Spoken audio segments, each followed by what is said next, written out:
Hello வணக்கம் பீடா, welcome to the show. India England test series வந்து one சைடா போகும் அப்படின்னு நினைச்சோம். பார்த்தா பயங்கரமா சூடு பிடிச்சிருச்சு. ஒரு ஃபேமஸ் வின். இந்தியா வந்து திருப்பி அடிச்சிட்டாங்க. பர்மிங்ஹாம்ல சூப்பரா ஜெயிச்சிட்டாங்க. ஸோ இப்போ வந்து தேர்ட் டெஸ்ட் லார்ட்ஸுக்கு போறோம். லார்ட்ஸ்ல match India England third test. உங்க இனிஷியல் தாட்ஸ் என்ன? இல்லு வந்து பிரஸ் ரிப்போர்ட்ல கேட்டாராம். ஏன்பா இந்த மாதிரி எங்களுக்கு இந்த ஃபர்ஸ்ட் டெஸ்ட்ல எங்களோட ரெக்கார்டு எப்படி இருக்கு அப்படின்னு ஒரு ஜேர்னலிஸ்ட் கேட்டாராமே. அவர் இந்த கூட்டத்துல எங்கேயாவது இருக்காரா அப்படின்னு கேட்டாராம் கில்லு. ம்ஹும். அதை வந்து ஒருத்தர் ம். ட்வீட் பண்ணியிருந்தாரு. அதான் சொல்லியிருக்கேன், அவர் லார்ட்ஸ்லயும் இருக்க மாட்டாரு அப்படின்னு. ஏன்னா ஒரு சில கிரவுண்ட் அவன் எல்லாம் கிடைக்க பாத்தீங்க, மாட்டான் அப்படிம்பாங்களே. வாண்டரஸ் மிக கஷ்டமான ஒரு கிரவுண்டு. இந்தியா நல்ல ரெக்கார்டு வச்சிருக்காங்க வாண்டரஸ்ல. மிக கஷ்டமான கிரவுண்ட் வாண்டரஸ்ல, சவுத் ஆப்பிரிக்காவோட கோட்டை. அங்க வந்துட்டு இந்தியாஸ் காட் பெட்டர் ரெக்கார்டு. அதே மாதிரி இங்க லார்ட்ஸ்லயும் இந்தியாஸ் குட் ரெக்கார்டு. இந்த இஷாந்த் சர்மா எடுத்த 7 விக்கெட் தான். நீங்களும் வந்து ஒரு அதீத தீவிரமான ஒரு கிரிக்கெட் பைத்தியம் நீங்க. நீங்களும் வந்து அதை பார்த்திருப்பீங்க. 7 விக்கெட் எடுத்து இஷாந்த் சர்மா வந்து வின் பண்ணி கொடுத்தது அப்படிங்கும் போது இது வந்து கொஞ்சம் டேஞ்சரஸான பிக்சர். இப்ப நீங்க போன தடவை கேட்டீங்க வெதர் எந்த அளவுக்கு அஃபெக்ட் ஆகும்னு. லார்ட்ஸ்ல வந்து புரட்டி போட்டுரும் வெதர். லார்ட்ஸ்ல கிளவுடா இருந்ததுன்னா கண்ணாப்பின்னர் பால் அலைய ஆரம்பிக்கும். மழை பெஞ்சதுன்னா கண்ணாப்பின்னர் அலைய ஆரம்பிக்கும். ஆனா அட் சேம் டைம் பாத்தீங்கன்னா உங்களுக்கு இப்போ லார்ட்ஸோட கண்டிஷன்ஸ் அப்படியே பெண்டுலம் அங்கேயும் இங்கேயும் ஸ்விங் ஆயிட்டே இருக்கும். இப்பதான் ரீசெண்டா 15 நாள் முன்னாடி ஒரு WTC ஃபைனல் ஒன்று நடந்தது. Weather played a massive massive role in that. I am very happy that it favoured at least South Africa first time. கடைசி 14 டெஸ்ட் மேட்ச், அதாவது இன்க்ளூடிங் த ஒன் இந்த WTC ஃபைனல், என்ன ஆயிருக்குன்னா டீம் பேட்டிங் ஃபர்ஸ்ட் 4 தான் ஜெயிச்சிருக்காங்க. Team batting second 8 ஜெயிச்சிருக்காங்க. டிரான் test match 2 ஆயிருக்கு. இங்க என்னன்னா ஃபர்ஸ்ட் டே வந்து பயங்கர சேலஞ்சிங்கா இருக்கும். இது எப்படின்னா ஒரு ட்ரெடிஷ்னல், இந்த இந்த ரெக்கார்ட்ஸ் எப்படின்னா இந்த ட்ரெடிஷ்னல் சப்கான்டினென்ட் மாதிரி போகும். ஃபர்ஸ்ட் டே ரொம்ப கஷ்டமா இருக்கும் ஆடுறதுக்கு. 244 உங்களுக்கு ஃபர்ஸ்ட் இன்னிங் ஸ்கோரு. இப்ப ஆஸ்திரேலியா ஃபர்ஸ்ட் டேலயே பவுல் அவுட் ஆனாங்க. If you remember that. Second இன்னிங்ஸ்ல பாத்தீங்கன்னா டே 2 டே 3 நல்லா இருக்கும் ஆடுறதுக்கு. ஆக்சுவலி உங்களுக்கு என்ன ஆச்சுன்னா அங்க உங்களுக்கு மழை வந்து டோட்டலா வந்துட்டு அப்படியே அந்த இதை புரட்டி போட்டுருச்சு இந்த சவுத் ஆப்பிரிக்கா மேட்ச்ல. செகண்ட் இன்னிங்ஸ் பாத்தீங்கன்னா 321 ஆவரேஜ் ஸ்கோர். தேர்ட் இன்னிங்ஸ் பாத்தீங்கன்னா 259. ஃபோர்த் இன்னிங்ஸும் 259 நம்ம சொன்னோம். 282 சவுத் ஆப்பிரிக்கா வந்துட்டு ஈஸியா சேஸ் பண்ணாங்க. இப்ப இங்க என்ன ஆயிருக்கு பாருங்க. டே 1 வந்து 277 for 10 on average. Day 2 289 for 6. எப்படி ஆயிதாயிட்டு போங்க. டே 3 வந்து 283 ஃபார் 7. Day 4 274 for 7. டே 5ல பயங்கரமா கேம் ஸ்பீட் அப் ஆகி 266 ஃபார் 10. ஸோ அதுதான் உங்களுக்கு ஒழிய இங்க என்ன அப்படின்னு பாத்தீங்கன்னா ஃபோர்த் இன்னிங்ஸ்ல ஸ்பின்னர்ஸோட strike rate 44.50. If the weather doesn't intervene and allow the pitch to remain where it is.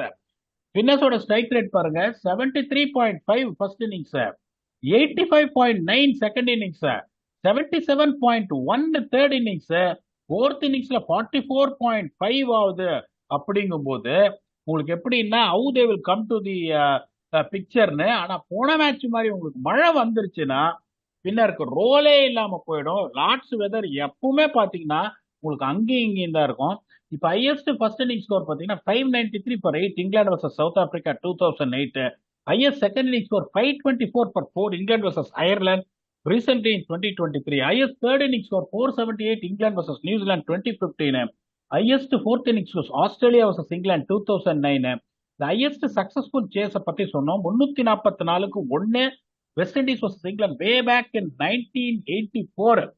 அதுக்கப்புறம் பாத்தீங்கன்னா செகண்ட் ஹையஸ்ட் ஸ்கோர் நம்ம சொன்னது 282 ஃபார் 3 இங்கிலாந்து வர்சஸ் நியூசிலாந்து 2004ல.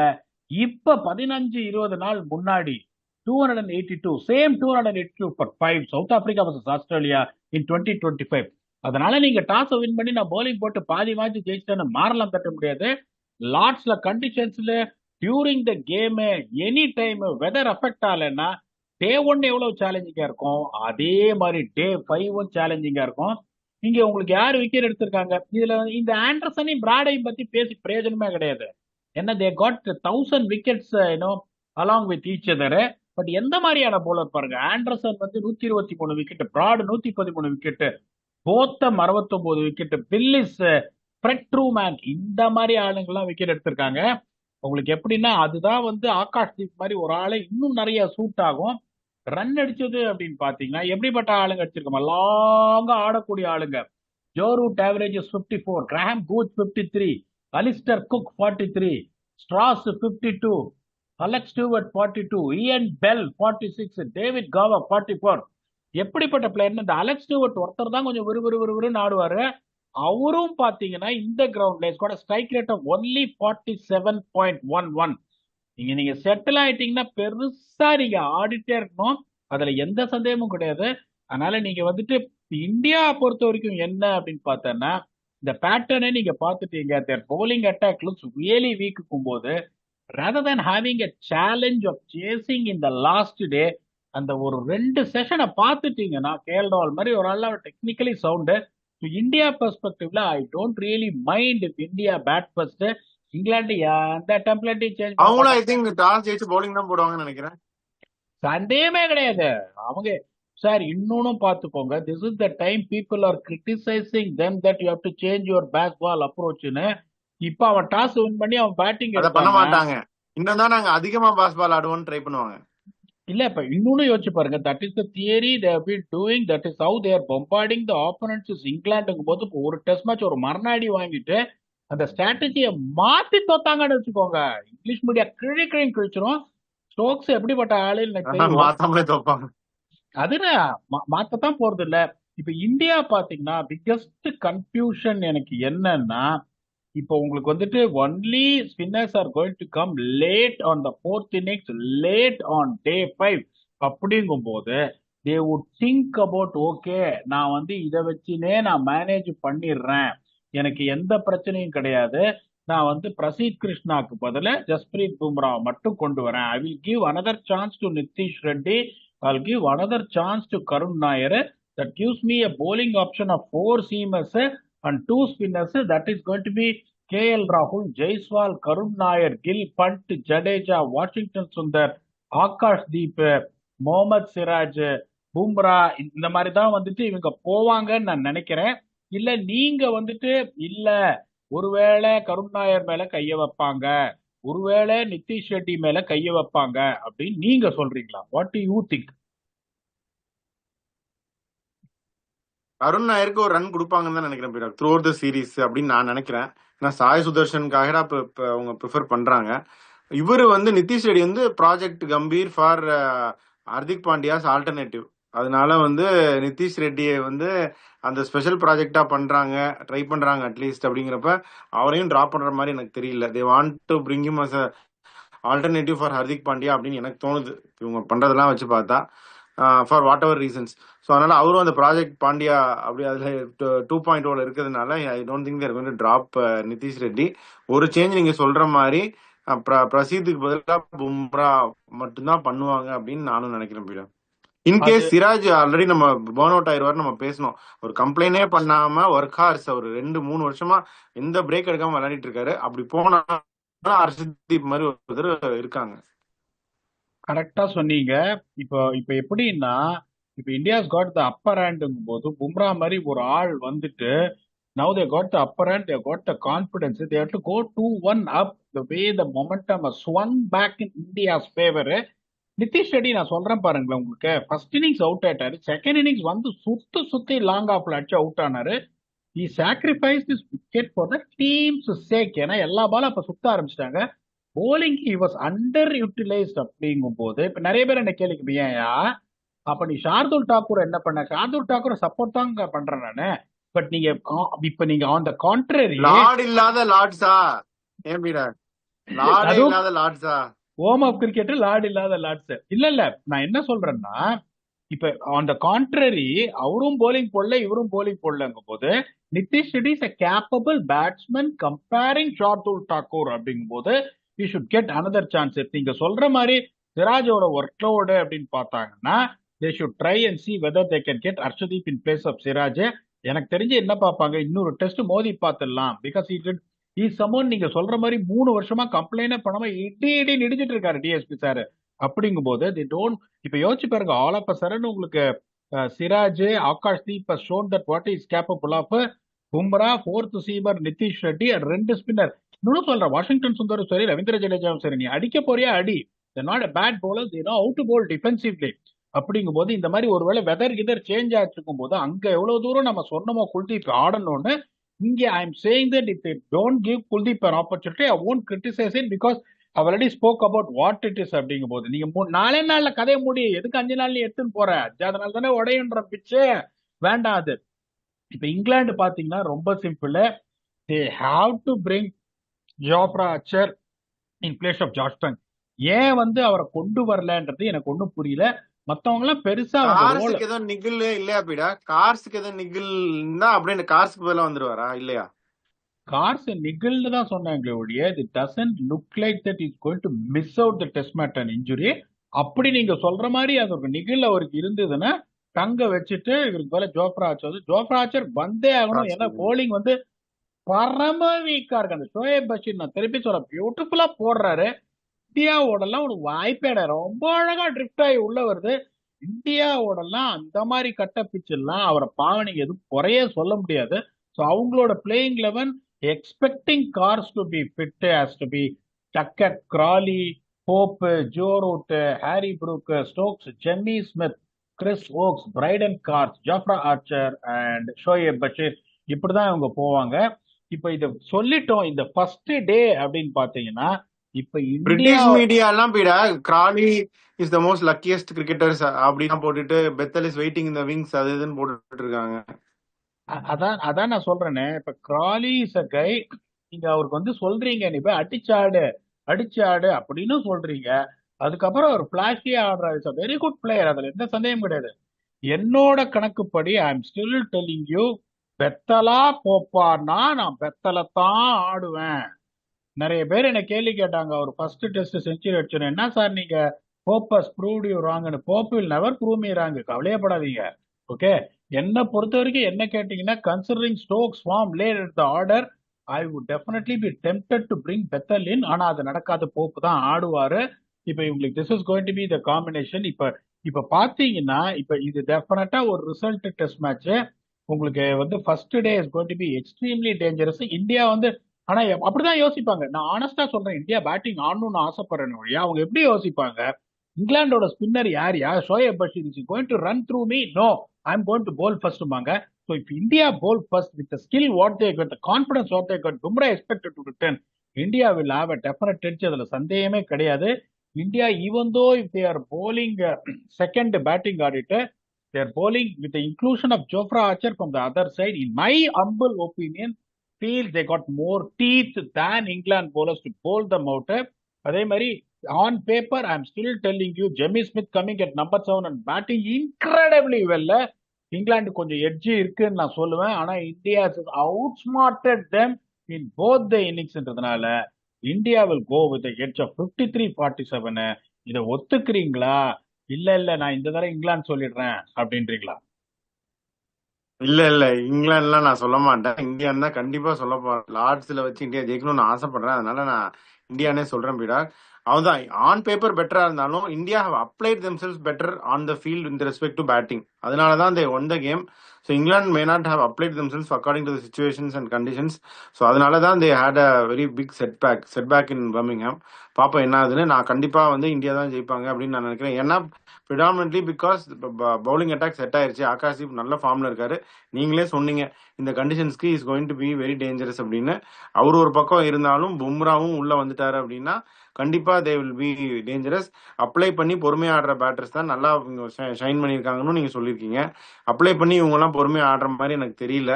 அந்த அதர் ஹேண்ட் இவங்க எல்லாம் பண்ண வச்சிருவாங்க. KL ராகுல், கில் எல்லாத்தையும் நிக்க வச்சிருவாங்க. ஜடேஜா எல்லாம் ஸ்லோவா ஆடுறாங்கன்னா பூ பண்ணிட்டு இருந்தாங்களாம் கிரவுண்ட்ல போன மேட்ச்ல.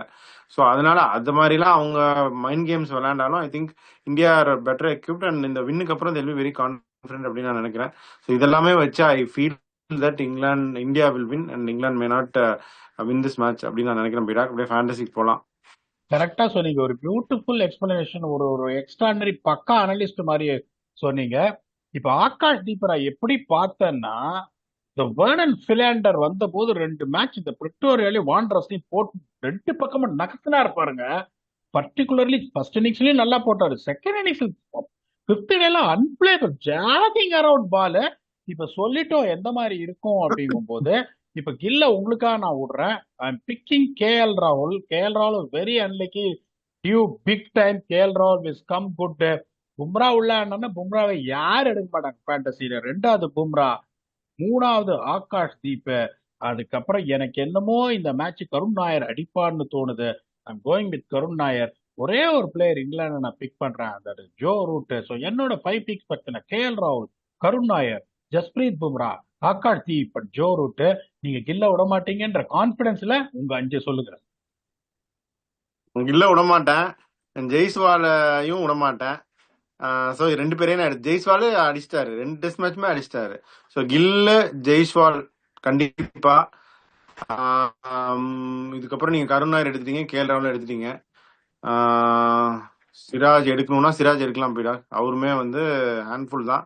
ஸோ இந்தியன் சீமர் சிராஜ் எடுக்கணும் அப்படின்னா தாராளமா எடுக்கலாம். 3 அவங்களுக்கு வந்து நீங்க வந்து ஜோ ரூட் மட்டும் எடுத்திருக்கீங்க. ஆர்ச்சர் ஆனா எனக்கு என்னமோ ஆர்ச்சர் எடுக்கலாமான்னு தோணுது. நியூ பால் வேல்யூ, அப்பப்போ ஒரு விக்கெட் டேக்கிங் அபிலிட்டி இருக்கு. ஸோ அதனால ஆர்ச்சர் எடுத்துட்டோம். பென் ஸ்டோக்ஸை விட முடியாது போயிடா, என்னதான் இருந்தாலும் பேட்டிங்ல அவர் ஒன்றும் பெருசா பெர்ஃபார்ம் பண்ணல, இருந்தாலும் பென் ஸ்டோக்ஸை விட முடியாது. So Ben Stokes, Jofra Archer, Jaiswal, KL ராகுல், முகமது சிராஜ், இதெல்லாம் தான் என்னுடைய 5. ஸோ எல்லாமே பார்த்துட்டோம். மேட்ச் கண்டிஷன்ஸ், காம்பினேஷன்ஸ், ஃபேண்டசி எல்லாம் பார்த்துட்டோம். இந்த மேட்சை பத்தி உங்க ஃபைனல் தாட்ஸ் என்ன? அதுக்கு முன்னாடி இன்னொரு ஸ்பெஷல் கொஸ்டின் நிறைய பேர் கேட்டிருந்தாங்க. வியான் முல்டர் எக்ஸ்ட்ராடனரி இன்னிங்ஸ், அவ்வளோ ஆடி அவர் வந்து அதை டிக்ளேர் வேற பண்ணிட்டாரு செல்ஃப்லெஸ்ஸா. அதுக்கு வந்து ரொம்ப ஹம்பிளா வேற ஒரு இன்டர்வியூ கொடுத்திருந்தாரு. அதை பத்தி கொஞ்சம் சொல்லுங்க. எப்படி எனக்கு மனசே இதா போச்சு. நான் பர்சனல் மெசேஜ் பண்ணேன், என்னையா அப்படி பண்ணிட்டிய தம்பின்னு. நாங்க தூக்கி வளர்த்த பையன் அந்த லயன்ஸ்ல. ரொம்ப அழகா சொன்னாரு. அதாவது அந்த அளவுக்கு இன்டர்வியூல சொல்லல. அவர் சொன்னாரு, பீடா லாரா வந்து யாரோட அடிச்சாரு அப்படின்னு நீங்க பாருங்க, எந்த சுச்சுவேஷன்ல. அதுவும் எப்படின்னா, last is record of 375 to Matthew Hayden. அதுக்கப்புறம் in no time we should anger to do that against strong England attack. I'm not taking anything away from Zimbabwe. This was much easier for me if people see to surpass that. I want to do it ahead a strong side. If I'm good enough, I will do it. அதனால வந்துட்டு இந்த ஒரு சுச்சுவேஷன்ல ஐ don't really want to break the record and move positive. நான் இன்னும் வந்து லெஜெண்டா வந்து என்னை வந்து அறிவிக்கல. இப்பதான் டெஸ்ட் கிரிக்கெட் அரேனாக்கே நான் உள்ள வந்திருக்கேன். It is honour for me to captain my side. Thank you for the coach in interesting me in giving the responsibility. ஏன்னா கேசவ் மகாராஜ் வந்து இன்ஜுரி ஆகலன்னா Keshav Maharaj would have been the captain. Okay, so அவர் வந்து ஒரு ஸ்டாண்டின் கேப்டனு. எத்தனை டெஸ்ட் மேட்ச் ஆடிட்டார் பாருங்க. Still he has not establish himself in the test side. ஒரு நம்பர் 3 அப்படின்னு சொல்லிட்டு உங்களுக்கு WTC எல்லாம் இறக்கினாங்க. ரீசெண்டா பர்ஃபார்ம் பண்ணாரு, ஒரு பெரிய இது பண்ணல. அவரே என்ன சொல்றாரு, லாரா மாதிரி ஒரு ரெக்கார்டை உடைக்கணும்னா, இவன் பெரிய ஆளு, இவன் லாராவோட ரெக்கார்டை உடைச்சிருக்கான் அப்படின்னு சொல்லணும். அந்த மாதிரி பெரிய ஆளா நான் வருவேன், வந்து நான் உடைப்பேன் அப்படின்னாரு. கையை தூக்கிட்டேன் நானு. நீ பெரிய ஆளு, என்னோட ஐடி பாருங்க பிரசன்னா லாரா, என்னோட இமெயில் ஐடி பாருங்க லாரா. எனக்கு வந்து பர்சனலி பாத்தீங்கன்னா இவன் தான் வெரி ஹாப்பி. பட் இந்த மாதிரி ஒரு அதே மாதிரி இன்னொன்னு சொன்னாரு.